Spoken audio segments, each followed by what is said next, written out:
तो हेलो बच्चों, मेरा नाम है सुमित और आप देख रहे हो perfect tax and accounting solutions. बच्चों, आज की इस क्लास में हम लोग अकाउंट्स क्लास 11 का चैप्टर 3 करेंगे, जिसका नाम है theory base of accounting.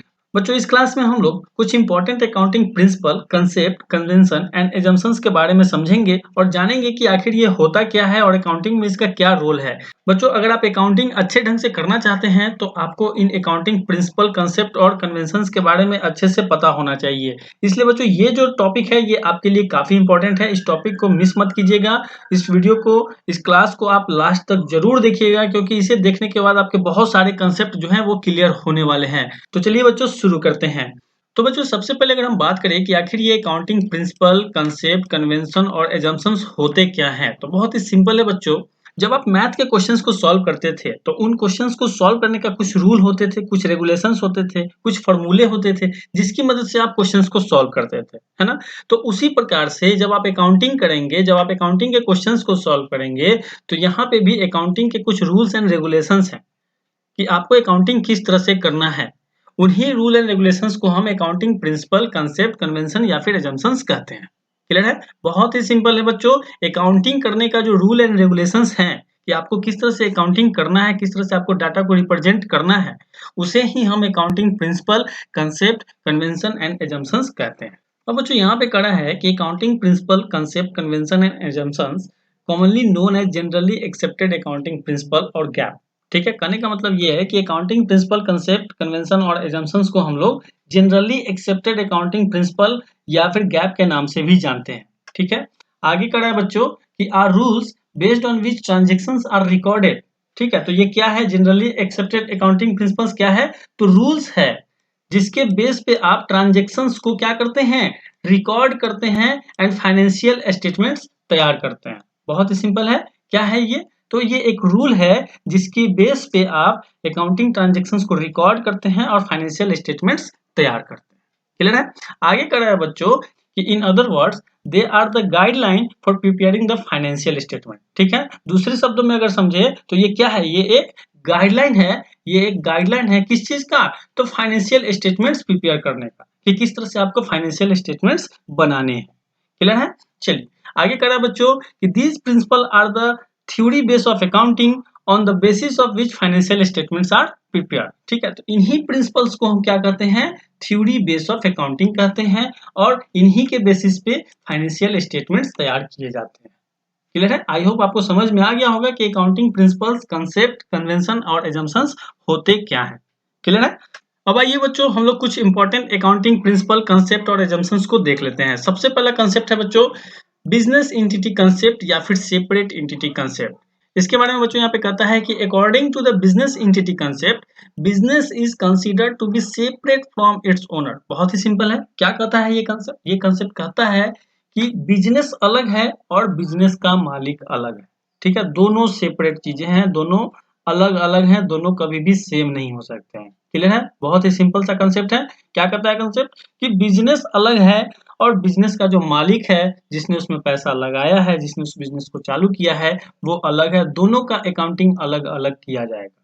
Clear है? आगे कर रहे हैं बच्चों, in other words the owner of the business is always considered as distinct and separate from the business he ons.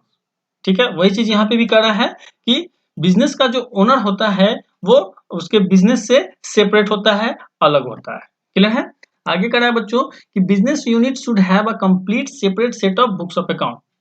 है ना, यानी कहने का मतलब है कि आपका जो बिजनेस होगा उसका जो है separate books of account maintain किया जाएगा। क्लियर है? चलिए आगे कर रहा है बच्चों कि business transactions are recorded in the books of account from the business point of view and not from the owner point of view. यानी कहने का मतलब ये हुआ कि ओनर्स का जो पर्सनल ट्रांजेक्शंस होगा उसे आप बिजनेस के बुक्स ऑफ अकाउंट में रिकॉर्ड नहीं करेंगे।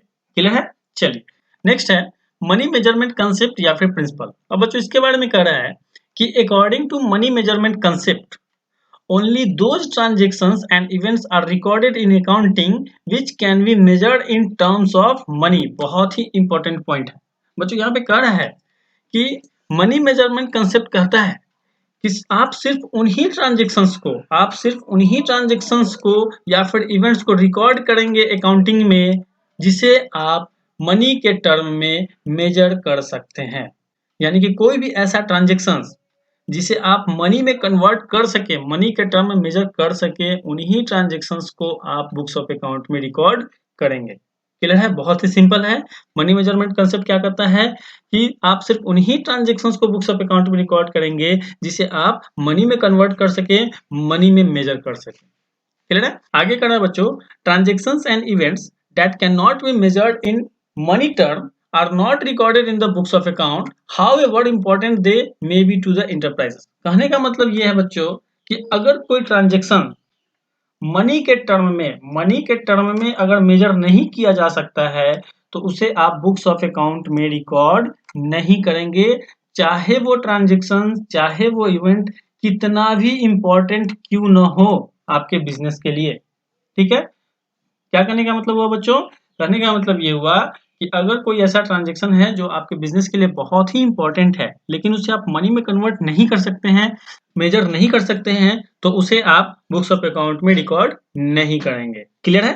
For example, human resources with the enterprises are important to the enterprises but are not reflected in the financial statement because they cannot be measured and expressed in money term। बच्चों यहाँ कहने का मतलब ये है कि ह्यूमन रिसोर्स यानी कि कोई बिजनेस में जो एम्प्लॉयज होते हैं वो उस बिजनेस के लिए काफी इंपॉर्टेंट होते हैं, क्योंकि वही एम्प्लॉयज की वजह से वो बिजनेस रन करता है और आगे बढ़ता है। लेकिन फिर भी उसे आप अपने फाइनेंशियल स्टेटमेंट में नहीं दिखा सकते हैं क्योंकि उसे आप मनी में मेजर नहीं कर सकते हैं। क्लियर है? या फिर फॉर एग्जाम्पल, आपके बिजनेस में, आपके ऑर्गेनाइजेशन में, आपके फैक्ट्री में लेबर्स ने स्ट्राइक कर दिया, तो स्ट्राइक करने से आपके बिजनेस में बहुत सारा लॉस होगा, लेकिन फिर भी उसे आप अपने बुक्स ऑफ अकाउंट में रिकॉर्ड नहीं कर सकते हैं क्योंकि स्ट्राइक को आप मनी में कन्वर्ट नहीं कर सकते हैं, मनी के टर्म में मेजर नहीं कर सकते हैं। क्लियर है? चलिए नेक्स्ट है बच्चों, गोइंग कंसर्न कंसेप्ट।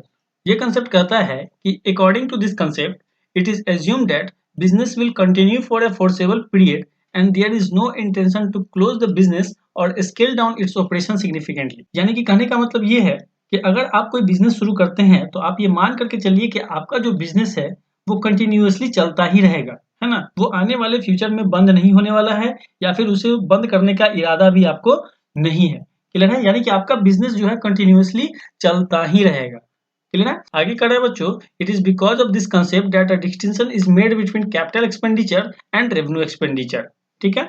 यही कंसेप्ट है जिसके कारण कैपिटल एक्सपेंडिचर और रेवेन्यू एक्सपेंडिचर के बीच डिफरेंस किया जाता है। कैपिटल एक्सपेंडिचर मतलब वैसा एक्सपेंडिचर जिसका बेनिफिट आपको लंबे समय तक मिलता रहता है, और रेवेन्यू एक्सपेंडिचर मतलब वैसा एक्सपेंडिचर जिसका बेनिफिट आपको एक अकाउंटिंग पीरियड तक ही मिलता है। ठीक है? तो यही वो कंसेप्ट है जिसके कारण कैपिटल एक्सपेंडिचर और रेवेन्यू एक्सपेंडिचर के बीच डिफरेंस क्रिएट किया जाता है। क्लियर है? आगे करना है बच्चों, on the basis of this concept fixed assets are recorded at their original cost and they are depreciated in a systematic manner over their expected useful life। ठीक है? इसी कंसेप्ट के बेसिस पे, इसी कंसेप्ट के आधार पे फिक्स एसेट्स को उसके ओरिजिनल कॉस्ट पे रिकॉर्ड किया जाता है और उस पे हर साल डेप्रिसिएशन सिस्टमेटिक तरीके से चार्ज किया जाता है।